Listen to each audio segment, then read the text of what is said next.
ವೀಕ್ಷಕರೇ ನಮಸ್ಕಾರ. ಕೃಷಿ ವಿಶ್ವವಿದ್ಯಾನಿಲಯ ಬೆಂಗಳೂರು ಐಸಿಆರ್ ಕೃಷಿ ವಿಜ್ಞಾನ ಕೇಂದ್ರ ಕೊನೆಹಳ್ಳಿ ವತಿಯಿಂದ ಪ್ರತಿ ಮಂಗಳವಾರ ಪ್ರಸಾರವಾಗುವ ಟೆಕ್ಟಾಕ್ ಟ್ಯೂಸ್ಡೇ ಕಾರ್ಯಕ್ರಮದ 26ನೇ ಸಂಚಿಕೆಗೆ ತಮಗೆಲ್ಲರಿಗೂ ಆದರದ ಸ್ವಾಗತ.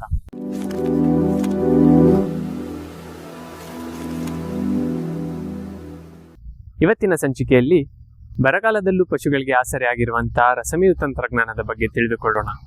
ಈ ರಸಮೇವು ತಂತ್ರಜ್ಞಾನದ ಬಗ್ಗೆ ಸಂಕ್ಷಿಪ್ತವಾಗಿ ತಿಳಿಸಿಕೊಡಲಿದ್ದಾರೆ ಡಾಕ್ಟರ್ ನವೀನ್ ಕುಮಾರ್ ರವರು, ಸಹಾಯಕ ಪ್ರಾಧ್ಯಾಪಕರು, ಜಾನುವಾರು ಸಂಶೋಧನಾ ಮತ್ತು ಮಾಹಿತಿ ಕೇಂದ್ರ, ಕೊನೆಹಳ್ಳಿ.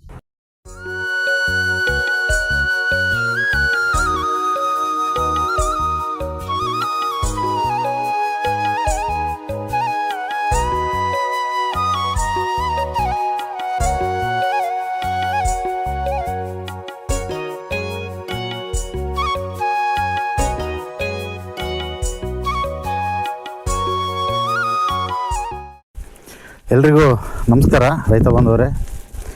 ನನ್ನ ಹೆಸರು ಡಾಕ್ಟರ್ ನವೀನ್ ಕುಮಾರ್ BT, ಸಹಾಯಕ ಪ್ರಾಧ್ಯಾಪಕ ಮತ್ತು ಕ್ಷೇತ್ರ ಅಧೀಕ್ಷಕರು, ಜಾನುವಾರು ಸಂಶೋಧನಾ ಮತ್ತು ಮಾಹಿತಿ ಕೇಂದ್ರ, ಅಮೃತ್ಮಹಲ್, ಬಿದಿರುಗುಡಿ ಕಾವಲ್, ಕೊನೆಹಳ್ಳಿ, ತಿಪಟೂರು. ಇವತ್ತಿನ ಟೆಕ್ ಟಾಕ್ ಟ್ಯೂಸ್ಡೇ ಸಂಚಿಕೆಯಲ್ಲಿ ರಸಮೇವು ಮತ್ತು ಉತ್ಪಾದನೆ ಮತ್ತು ಅದರ ಉಪಯೋಗಗಳನ್ನ ನಾವು ಇವತ್ತು ತಿಳ್ಕೊಳ್ಳೋಣ. ಸೊ ಈ ರಸಮೇವು ಅಂತ ಹೇಳಿದ್ರೆ ಸಾಮಾನ್ಯವಾಗಿ ಎಲ್ಲ ರೈತರು ಕೇಳಿರ್ತಾರೆ, ಬಟ್ ಮಾಡಿರೋದಿಲ್ಲ. ಸೊ ಇವತ್ತಿನ ದಿನಗಳಲ್ಲಿ ಯಾವಾಗ ನಮಗೆ ಬರಗಾಲ ಬರುತ್ತೆ, ಮಳೆ ಕಡಿಮೆ ಆಗುತ್ತೆ, ಹಸಿರು ಮೇವಿನ ಕೊರತೆ ಯಾವಾಗ ನಮಗೆ ಕಡಿಮೆ ಆಗುತ್ತೆ, ಕೊರತೆ ಆಗುತ್ತೆ, ಅಂತಹ ಸಮಯದಲ್ಲಿ ನಾವು ಈ ರಸಮೇವನ್ನು ನಾವಿಲ್ಲಿ ಉಪಯೋಗಿಸ್ಕೋಬೋದು. ಸೊ ಈ ರಸಮೇವು ಅಂತ ಅಂದರೆ ಸಾಮಾನ್ಯವಾಗಿ ನಮಗೆ ಯಥೇಚ್ಛವಾಗಿ ಯಾವಾಗ ನಮಗೆ ಹಸಿರು ಮೇವು ಅಥವಾ ಹಸಿಮೇವು, ಮಳೆಗಾಲದಲ್ಲಿ ನಾವು ನೋಡ್ಕೊಳ್ಳೋದಾದರೆ ಹಸಿರು ಮೇವು ಹೆಚ್ಚಾಗಿ ಸಿಗುತ್ತೆ. ಸೊ ಅಂಥ ಸಮಯದಲ್ಲಿ ಆ ಹಸಿರು ಮೇವನ್ನು ಉಪಯೋಗಿಸ್ಕೊಂಡು ನಮಗೆ ಯಾವಾಗ ಹಸಿರು ಮೇವಿನ ಲಭ್ಯತೆ ಇರುವುದಿಲ್ಲ, ಉದಾಹರಣೆಗೆ ಬೇಸಿಗೆ ಕಾಲ ಇರ್ಬೋದು ಅಥವಾ ಬರಗಾಲ ಇರ್ಬೋದು, ಪ್ರಸ್ತುತ ವರ್ಷದಲ್ಲಿ ಇಂಥ ಸಮಯಕ್ಕೆ ನಮಗೆ ಹಸಿರು ಮೇವು ಅಥವಾ ಹಸಿರು ಮೇವದಲ್ಲಿ ಉತ್ಪಾದಿಸ್ಕೊಂಡ ನಾವು ರಸಮೇವನ್ನು ನಾವಿಲ್ಲಿ ಜಾನುವಾರುಗಳಿಗೆ ಕೊಡೋದ್ರಿಂದ ಅದು ಆರೋಗ್ಯನೂ ಚೆನ್ನಾಗಿರುತ್ತೆ. ಜೊತೆಗೆ ಹಾಲಿನ ಉತ್ಪಾದನೆ ಆಗಿರ್ಬೋದು ಅಥವಾ ಬೇರೆ ಬೇರೆ ಮಾಂಸದ ಉತ್ಪಾದನೆಗಳು ಸಹ ಇಲ್ಲಿ ಹೆಚ್ಚಾಗಿ ನಾವು ಕಾಣ್ಬೋದು. ಸೊ ಈ ರಸಮೇವು ಅಂತ ಹೇಳಿದ್ರೆ ನಮಗೆ ಸಾಮಾನ್ಯವಾಗಿ ಹೆಚ್ಚು ಶರ್ಕರ ಅಥವಾ ಪಿಷ್ಟ ಇರುವಂಥ ಮೇವುಗಳು, ಏಕದಳ ಬೆಳೆಗಳು ಅಥವಾ ಕಾಂಡ ದಪ್ಪವಾಗಿರುವಂಥ ಏಕದಳ ಬೆಳೆಗಳನ್ನ ನಾವಿಲ್ಲಿ ರಸಮೇವುಗಳಿಗಾಗಿ ನಾವು ಉಪಯೋಗಿಸ್ಕೋಬೋದು.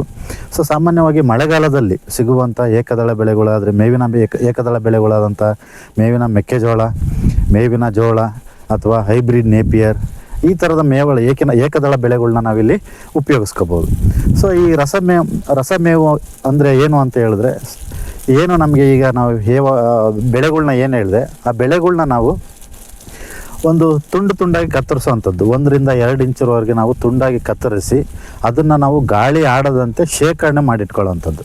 ಸೊ ಆ ಶೇಖರಣೆ ಮಾಡಿಟ್ಕೊಂಡಾಗ ಏನಾಗುತ್ತೆ, ಅದು 5 ರಿಂದ 6 ವಾರಗಳಲ್ಲಿ ಅದು ಮಾಗೋದು ಅಂತಂದರೆ ಸಾಮಾನ್ಯವಾಗಿ ಈಗ ನಾವೇನಾದರೂ ಹಣ್ಣುಗಳನ್ನ, ಮಾವಿನ ಹಣ್ಣು ಯಾವಾಗ ಒತ್ತಾಕಿದಾಗ ಹೇಗೆ ಮಾಗುತ್ತೋ ಅದೇ ರೀತಿ ಅವು 5 ರಿಂದ 6 ವಾರಗಳ ನಾವು ಅದನ್ನು ಗಾಳಿ ಆಡದಂತೆ ಶೇಖರಣೆ ಮಾಡಿಟ್ಕೊಂಡಾಗ ಏನಾಗುತ್ತೆ, ಈಗ ಅದು ಮಾಗಿ ಹುಳಿಯ ಒಂದು ವಾಸನೆ ಬರೋವಂಥದ್ದು. ಸೊ ಆ ಹುಳಿಯಾದಂಥ ಒಂದು ಹಸಿರು ಮೇವನ್ನು ನಾವು ಮೇವಿನ ತೇವಾಂಶವನ್ನು 60 ರಿಂದ 70% ತೇವಾಂಶನ ನಾವು ಕಾಪಾಡಿಕೊಂಡು ಏನು ತಯಾರಿಸ್ತೀವಿ ಅದನ್ನು ನಾವು ರಸಮೇವು ಅಂತ ಹೇಳ್ತೀವಿ. ಸೊ ಈ ರಸಮೇವಿನ ಉಪಯೋಗಗಳು ಅಂತ ಹೇಳಿದ್ರೆ ಹೆಚ್ಚಿನದಾಗಿ ನಾವು ಬರಗಾಲ, ಬೇಸಿಗೆ ಯಾವಾಗ ನಮಗೆ ಹಸಿರು ಮೇವಿನ ಒಂದು ಲಭ್ಯತೆ ಇರುವುದಿಲ್ಲ ಅಂಥ ಸಮಯಕ್ಕೆ ನಾವು ಕೊಡ್ಬೋದು. ಹಸಿರು ಮೇವಾಗಿ ನಾವು ಜಾನುವಾರುಗಳಿಗೆ ನಾವು ಕೊಡ್ಬೋದು. ಇದನ್ನು ವರ್ಷ ಪೂರ್ತಿ ಸಹ ನಾವು ಕೊಡ್ಬೋದು. ಮಳೆಗಾಲದಲ್ಲಾಯಿತು, ಬೇಸಿಗೆ ಕಾಲದಾಯಿತು, ಎಲ್ಲ ಬೆಳೆ ಕಾಲದಲ್ಲಿ ನಾವು ಇದನ್ನು ಕೊಡ್ಬೋದು.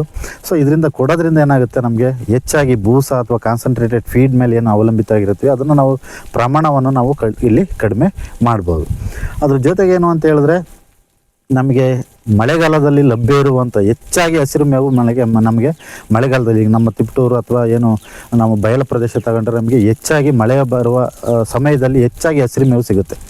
ಸೊ ಅಂಥ ಹಸಿರು ಮೇವನ್ನು ನಾವು ಯಥೇಚ್ಛವಾಗಿ ಬೆಳೆದಂಥ ಹಸಿರು ಮೇವನ್ನು ನಾವು ಸಂಪೂರ್ಣವಾಗಿ ನಾವು ಉಪಯೋಗಿಸ್ಕೊಂಡು ಈ ರಸಮೇವನ್ನು ಮಾಡಿಕೊಂಡು ನಾವು ಬೇಸಿಗೆ ಕಾಲ ಆಯಿತು, ಬರಗಾಲ ಆಯಿತು, ಇಂಥ ಸಮಯಕ್ಕೆ ನಾವು ರಸಮೇವನ್ನು ನಾವಿಲ್ಲಿ ಕೊಡ್ಬೋದು. ಜೊತೆಗೆ ಏನು ಅಂತಂದರೆ ಅದನ್ನು ಹೆಚ್ಚಾಗಿ ಜೀವಸತ್ವ ಅಂತ ಇರುತ್ತೆ. ಜೀವಸತ್ವ ಅಂತ ಹೇಳಿದ್ರೆ ನಮಗೆ ಈ ರಸಮೇವು ಥ್ರೂಯಿಂದ ನಾವು ಕೊಡೋದ್ರಿಂದ ಏನಾಗುತ್ತೆ, ಜೀವಸತ್ವ ಸಿಗೋದ್ರಿಂದ ಹಾಲಿನ ಗುಣಮಟ್ಟ ಆಗಿರ್ಬೋದು, ಹೈನುಗಾರಿಕೆಗಳ ಅಥವಾ ಹಸುಗಳ ಅಥವಾ ಜಾನುವಾರುಗಳ ಆರೋಗ್ಯ ಆಗಿರ್ಬೋದು, ಈ ರೀತಿಯ ಒಂದು ಉಪಯೋಗಗಳು ಈ ರಸಮೇವಿಂದ ಸಿಗುವಂಥದ್ದು. ಜೊತೆಗೆ ಏನು ಅಂತ ಹೇಳಿದ್ರೆ ನಮಗೆ ಈ ಈ ಏಕದಳ ಬೆಳೆಗಳನ್ನು ನಾವು ಉಪಯೋಗಿಸ್ಕೊತೀವಲ್ಲ, ಅದ್ರ ಜೊತೆಗೆ 15-20% ಅಷ್ಟು ದ್ವಿದಳ ಈ ಬೆಳೆಗಳಾದಂಥ ಅಲಸಂದೆ ಇರ್ಬೋದು, ಅಥವಾ ಬರ್ಸಿಮ್ ಇರ್ಬೋದು, ಕುದುರೆ ಮೆಂತೆ ಇರ್ಬೋದು, ಇದನ್ನು ನಾವು ಮಿಶ್ರಣ ಮಾಡಿ ನಾವು ಸೈಲೇಜ್ ಅಥವಾ ರಸಮೇವು ಮಾಡ್ಕೊಳ್ಳೋದ್ರಿಂದ ಏನಾಗುತ್ತೆ, ಹಾಲಿನ ಒಂದು ಡಿಗ್ರಿ ಅಂತ ಹೇಳ್ತೀವಿ, ಅದನ್ನು ಸಹ ನಾವಿಲ್ಲಿ ಹೆಚ್ಚಾಗಿ ನಾವು ಮಾಡ್ಕೋಬೋದು. ಸೊ ನಾವಿಲ್ಲಿ ರಸಮೇವಿಗೆ ಯಾವ ರೀತಿಯ ಬೆಳೆಗಳನ್ನ ನಾವಿಲ್ಲಿ ಉಪಯೋಗಿಸ್ಕೋಬೋದು ಅಂತ ಹೇಳಿದ್ರೆ, ಹೆಚ್ಚಿನ ರೀತಿಯಲ್ಲಿ ಮೆಕ್ಕೆಜೋಳನ ಎಲ್ಲರೂ ಬೆಳೀತಾರೆ. ಈಗ ಇತ್ತೀಚಿನ ದಿನಗಳಲ್ಲಿ ದುದ್ದ ಅಥವಾ ನಮಗೆ ಗಂಡಸಿ ಅಥವಾ ಹಾಸನ ಭಾಗಕ್ಕೆ ಹೋದರೆ ಅಲ್ಲಿಂದ ಸಹ ನಮ್ಮ ತಿಪ್ಟೂರು ಭಾಗಕ್ಕೆ ಸೈಲೇಜನ್ನು ತರಿಸ್ಕೊಳ್ತಾ ಇರ್ತಾರೆ. ಸೊ ಆ ರೀತಿಯಲ್ಲಿ ನಾವು ಈ ಸೈಲೇಜನ್ನು ಅಥವಾ ರಸಮೇವನ್ನು ಉಪಯೋಗಿಸ್ಕೊಳ್ಳೋದಾದರೆ ನಮಗೆ ಏಕದಳ ಬೆಳೆಗಳು, ಮೇವಿನ ಮೆಕ್ಕೆಜೋಳ, ಮೇವಿನ ಜೋಳ, ಮೇವಿನ ಸಜ್ಜೆ, ಆಮೇಲೆ ಹೈಬ್ರಿಡ್ ನೇಪಿಯರ್. ಸಾಮಾನ್ಯವಾಗಿ ರೈತರುಗಳು ಮಳೆಗಾಲದಲ್ಲಿ ಹೆಚ್ಚಿನ ಪ್ರಮಾಣದಲ್ಲಿ ಹೈಬ್ರಿಡ್ ನೇಪಿಯರ್ ಅಥವಾ ನೇಪಿಯರ್ ಹುಲ್ಲು ಸಿಗ್ತಾ ಇರ್ತದೆ. ಅದನ್ನು ಸಹ ನಾವು ಇಲ್ಲಿ ಸೈಲೇಜ್ ಆಗಿ ರಸಮೇವಾಗಿ ಉಪಯೋಗಿಸ್ಬೋದು. ಅದಲ್ಲದೆ ಈ ಹುಲ್ಲಿನ ಜಾತಿಯ ಬೆಳೆಗಳು, ನಮಗೆ ಮಳೆಗಾಲದಲ್ಲಿ ಹೆಚ್ಚಿನ ಪ್ರಮಾಣದಲ್ಲಿ ಹುಲ್ಲಿನ ಜಾತಿಯ ಕಳೆಗಳಿರುತ್ತೆ ಅಥವಾ ಹುಲ್ಲು ಸಿಗುತ್ತೆ, ಅದನ್ನು ಸಹ ನಾವು ಸೈಲೇಜ್ಗೆ ಬಳಸ್ಕೋಬೋದು. ಸೊ ಇದನ್ನು ಮಾಡುವ ಪದ್ಧತಿ ಏನು ಅಂತ ಹೇಳಿದ್ರೆ, ನಾವು ಸಾಮಾನ್ಯವಾಗಿ ಗುಂಡಿ ಪದ್ಧತಿ ಅಂತ ಹೇಳ್ತೀವಿ. ಒಂದು ಭೂಮಿಯ ಒಳಗಡೆ ಇರುವ ಒಂದು ಗುಂಡಿ ಇರ್ಬೋದು, ಅಥವಾ ಮೇಲೆ ಮಟ್ಟದಲ್ಲಿ ಇರುವಂಥ ಗುಂಡಿ ಇರ್ಬೋದು, ಅಥವಾ ಸಿಮೆಂಟಿನ ತೊಟ್ಟಿ ಇರ್ಬೋದು, ಅಥವಾ ಅದ್ಯಾವುದು ನಮಗೆ ಸಿಗ್ತಾ ಇಲ್ಲ ಅಂತ ಹೇಳಿದ್ರೆ ಸೈಲೇಜ್ ಬ್ಯಾಗ್ ಅಂತಲೇ ಸಿಗುತ್ತೆ. ನಿಮಗೆ ಆನ್ಲೈನ್ ಆರ್ಡ್ರ್ ಮಾಡಿದ್ರು ಸಹ ಸೈಲೇಜ್ ಬ್ಯಾಗ್ ಸಿಗುತ್ತೆ. ಸೊ ಅಂಥ ಸೈಲೇಜ್ ಬ್ಯಾಗಲ್ಲಿ ಸಹ ನಾವಿಲ್ಲಿ ಇದನ್ನು ನಾವು ರಸಮೇವನ್ನು ಉಪಯೋಗಿಸ್ಕೋಬೋದು. ಸೊ ಇಲ್ಲಿ ನಾವು ಮಾಡೋವಂಥ ಕ್ರಮ ಅಂತ ಹೇಳಿದ್ರೆ, ನಾನು ಹೇಳಿದ್ನಲ್ಲ, ದಪ್ಪ ಕಾಂಡದ ಏಕದಳದ ಬೆಳೆಗಳನ್ನ ನಾವು 1-2 ಅಂಗುಲ ಅಥವಾ ಇಂಚಷ್ಟು ನಾವು ಸಣ್ಣದಾಗಿ ಚಾಪ್ ಮಾಡ್ಬೇಕು, ಅಂದರೆ ತುಂಡರಿಸ್ಬೇಕು. ಅದನ್ನು ತುಂಡರಿಸಿಬಿಟ್ಟು ನಾವೇನು ಮಾಡಬೇಕು, 6-9 ಇಂಚಷ್ಟು ನಾವು ಒಂದು ಪದರ 6-9 ಇಂಚ್ ಇರಬೇಕು. ಅಷ್ಟನ್ನು ನಾವು ಹರಡಬೇಕು. ತೊಟ್ಟಿಯಲ್ಲಾಯಿತು, ಗುಂಡಿಯಲ್ಲಾಯಿತು, ಅಥವಾ ಸೈಲೇಜ್ ಬ್ಯಾಗಲ್ಲಾಯಿತು, ಅದನ್ನು ನಾವು 3-4 ಅಡಿಯಷ್ಟು ತುಂಬ್ತಾ ಬಂದು ನಾವು ಗಾಳಿ ಆಡದಂತೆ ಅದನ್ನು ಸರಿಯಾಗಿ ಮೂಲೆಯಿಂದ ಮೂಲೆಗೆ ಅಥವಾ ಎಲ್ಲ ಭಾಗಗಳಲ್ಲೂ ನಾವು ಸರಿಯಾಗಿ ತುಳಿಬೇಕು ಅದನ್ನು. ಯಾಕೆಂತ ಹೇಳಿದ್ರೆ ಅದರಲ್ಲಿರುವಂಥ ಗಾಳಿ ಅದೆಲ್ಲ ನಿಮಗೆ ಆಚೆ ಹೊರಗಡೆ ಹೋಗಬೇಕು. ಯಾವುದೇ ಥರದ ಗಾಳಿ ಅದರಲ್ಲಿ ಶೇಖರಣೆ ಆಗಿರಬಾರ್ದು. ಯಾಕೆ ಅಂತ ಹೇಳಿದ್ರೆ ಗಾಳಿ ಏನಾದರೂ ಶೇಖರಣೆ ಆಯಿತು ಅಂತ ಹೇಳಿದ್ರೆ ಆ ಗಾಳಿಯ ಒಂದು ಸಮಸ್ಯೆಯಿಂದ ಏನಾಗುತ್ತೆ, ನಮಗೆ ಉತ್ತಮವಾದಂಥ ರಸಮೇವು ಸಿಗೋದಿಲ್ಲ. ಸೊ ಆದ್ದರಿಂದ ಏನಾಗುತ್ತೆ, 3-4 ಅಡಿ ತುಳಿತ ನಾವೇನು ಅಂತ ಹೇಳಿದ್ರೆ ಗಾಳಿ ಆಡದಂತೆ ಸರಿಯಾಗಿ ನಾವು ಅದನ್ನು ಟೈಟಾಗಿ ತುಳಿಬೇಕು. ಸೊ ಅದೇ ರೀತಿ ನಾವು ದಿನದಿಂದ ದಿನಕ್ಕೆ ನಮಗೆ ಎಷ್ಟು ಹಸಿಮೇವು ಸಿಗ್ತಾಯಿದೆ ಅದನ್ನು ಚಾಪ್ ಮಾಡ್ಕೊಂಡು ಸೇಮ್ ಪ್ರೊಸೀಜರಲ್ಲಿ ತುಂಬ್ತಾ ಬರಬೇಕು. ಸೊ ತುಂಬಿ ನಾವೇನು ಮಾಡಬೇಕು, ತೊಟ್ಟಿ ಆಯಿತು, ಗುಂಡಿ ಆಯಿತು, ಅಥವಾ ಸೈಲೇಜ್ ಬ್ಯಾಗ್ ಆಯಿತು, ಅದನ್ನು ತುಂಬ್ತಾ ಬರಬೇಕು. ಸೊ ತುಂಬೋದ್ರ ಜೊತೆಗೆ ನಾವೇನು ಮಾಡಬೇಕು ಅಂತಂದ್ರೆ, ಅದನ್ನು ಗುಣಮಟ್ಟನ ನಾವು ಜಾಸ್ತಿ ಮಾಡಬೇಕು ಅಂತ ಹೇಳಿದ್ರೆ, 1 ಟನ್ನಿಗೆ 10 ಲೀಟ್ರಷ್ಟು ನೀರು ತಗೊಂಡು 2 kg ನಾವು ಬೆಲ್ಲ ಮತ್ತು 1 kg ನಾವು ಉಪ್ಪು ಅಂತ ಹೇಳ್ತೀವಿ, ಅದನ್ನು ಮಿಶ್ರಣ ಮಾಡಿ ನಾವು ಲೇಯರ್ ಬೈ ಲೇಯರ್ ಅದನ್ನು ಮಿಶ್ರಣ ಮಾಡ್ತಾ ಬರಬೇಕು. ಸೊ ಮಿಶ್ರಣ ಮಾಡಿ ಆದಮೇಲೆ ಎಲ್ಲ ಕಂಪ್ಲೀಟ್ ಆದಮೇಲೆ ನಾವು ಎಲ್ಲಿ ನಾವು ಗುಂಡಿ ಅಥವಾ ತೊಟ್ಟಿಗಳು ನಾವು ಮಾಡಿರ್ತೀವಿ ಅಲ್ಲಿ ಅದನ್ನು ಕಂಪ್ಲೀಟು ಸಗಣಿಯಿಂದ ಕದರಂಥ ಗಂಜಲಾಗಿರ್ಬೋದು, ಅಥವಾ ಕೆಸರು ಆಗಿರ್ಬೋದು, ಅಥವಾ ಪ್ಲಾಸ್ಟಿಕ್ ಹೊದಿಕೆ ಆಗಿರ್ಬೋದು, ಇದನ್ನು ಮುಚ್ಚಿ ನಾವು ಏನು ಮಾಡಬೇಕು ಅಂತ ಹೇಳಿದ್ರೆ ಅದನ್ನು ಕ್ಲೋಸ್ ಮಾಡಬೇಕು. ಯಾವುದೇ ಥರದ ಒಂದು ಗಾಳಿ ಆಡ್ದಂಗೆ ನಾವು ಕ್ಲೋಸ್ ಮಾಡಬೇಕು. ಎಲ್ಲಿ ನಾವು ಸೈಲೇಜ್ ಬ್ಯಾಗಲ್ಲಿ ಉಪಯೋಗಿಸ್ತಾ ಇದ್ದೀವಿ ಅಂತ ಹೇಳಿದ್ರೆ ಆ ಸೈಲೇಜ್ ಬ್ಯಾಗನ್ನು ತುಂಬಿ ಆದ ನಂತರ ಸರಿಯಾಗಿ ನಾವು ಕಟ್ಟಲಿಲ್ಲ ಅಂತ ಹೇಳಿದ್ರೆ ಗಾಳಿ ಹೋಗೋ ಸಂಭವ ಇರುತ್ತೆ. ಸೊ ಹಾಗಾಗಿ ಅದನ್ನು ಪೂರ್ತಿ ಪ್ರಮಾಣದಲ್ಲಿ ಮುಚ್ಚಿ ಅದನ್ನು ನಾವು ಕ್ಲೋಸ್ ಮಾಡಬೇಕು. ನಾವು ಎಲ್ಲಿ ತೊಟ್ಟಿ ಅಥವಾ ಗುಂಡಿಗಳಲ್ಲಿ ಮಾಡ್ತಾ ಇರ್ತೀವಿ, ಎಲ್ಲಿ ಕೆಸರಲ್ಲಿ ಮುಚ್ಚಿರ್ತೀವಿ ಅಥವಾ ಸಗಣಿ ಗಂಜಲದಲ್ಲಿ ಮುಚ್ಚಿರ್ತೀವಿ, ಅಲ್ಲಿ 3 ದಿನ 4 ದಿನ ಆದ ನಂತರ ಬಿರುಕು ಬಿಟ್ಟಿರುತ್ತೆ. ಸಾಮಾನ್ಯವಾಗಿ ಅದರಲ್ಲಿ ತೇವಾಂಶ ಸ್ವಲ್ಪ ಗಾಳಿಗೆ ಆಯಿತು, ಬಿಸಿಲಿಗೆ ಆಯಿತು ಹೋಗಿ ಏನಾಗುತ್ತೆ, ಬಿರುಕು ಬಿಟ್ಟಿರುತ್ತೆ. ಅಂಥ ಸಮಯದಲ್ಲಿ ನಾವು ಮತ್ತೆ ಗಂಜಲ ಆಯಿತು ಅಥವಾ ಕೆಸರು ಮತ್ತು ಏನಾದ್ರು ಮಿಕ್ಸ್ ಮಾಡ್ಕೊಂಡು ನಾವು ಅದನ್ನು ಸಾರಿಸಿ ಬಿರುಕುಗಳನ್ನ ನಾವಿಲ್ಲಿ ಮುಚ್ಚಬೇಕು.